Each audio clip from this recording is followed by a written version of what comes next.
Cogeco News, brought to you by Century 21 Blue Sky Region Realty Brokerage. Realty Insight, brought to you by North Bay Property Shop, a member of Century 21 Blue Sky Region Realty Team. Welcome back to Cogeco News. In our Your TV studio, in front of me is Leanne Noel from Century 21. Leanne, Yes. thank you for coming back. It's always a pleasure to be here, Clark. Thank you for having me. And I said thank you for coming back because we have some unfinished business. We do. We did a top 10, half of which was done 2 weeks prior, and we're Yes. going to finish off that list today. Now, what is the topic we're concerning ourselves with? So this is questions to ask when you're hiring a real estate professional. And like you mentioned, Clark, we did our first 5 questions 2 weeks ago, which if you don't mind, I just want to do a quick recap for our viewers. We can Our do first that for sure. question was about education and experience. Second was their approach in the buying and selling process. Third was their services that are included.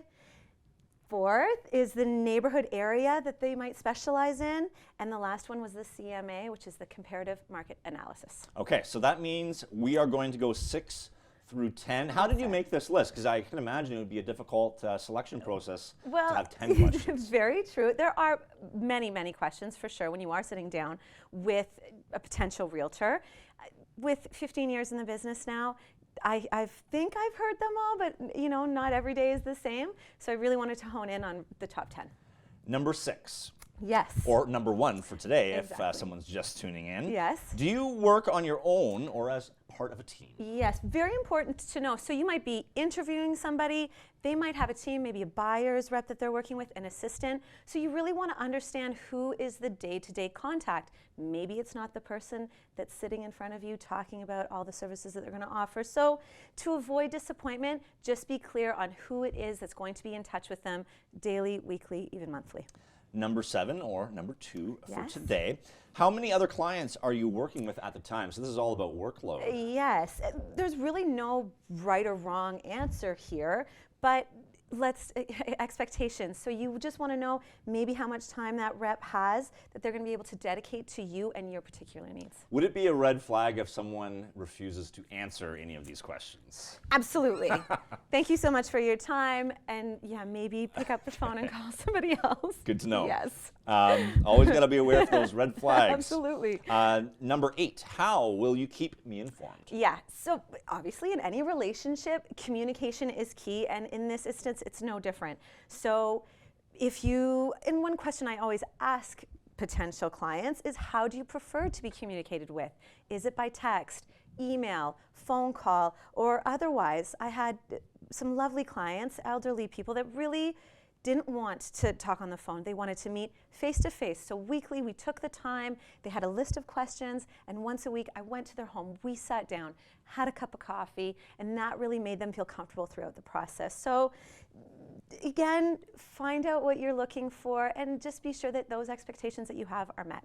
2 questions left to round out the top 10. Yes. Number 9, what are the commission fees? Why would you need to know the answer to this? Well, let's understand our costs up front, right? So the fees can vary depending on the brokerage. So you want to understand what you're receiving and at what cost. So you know, services that are included for sure, advertising, marketing.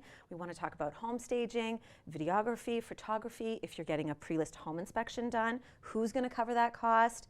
So these fees can be a flat rate, they could be a percentage of the sale, or they could be a combination of both. So keep it in mind that this is an agreement between you, the sales representative, and that brokerage. The last question, now I have a feeling if the answer to this is no, then it would be a major red flag. Yes. Do you have any references? References, yes. So consider talking to their past clients. Request some testimonials. What I do too is I ask, potential clients, in that, say I'm working in a transaction on Airport Hill, I'll give them a list of clients that maybe have just recently sold in that area so that they can understand my work ethic. It's always best to hear from people that have worked with that particular representative, or again, contact friends, family, colleagues, and ask who they've worked with.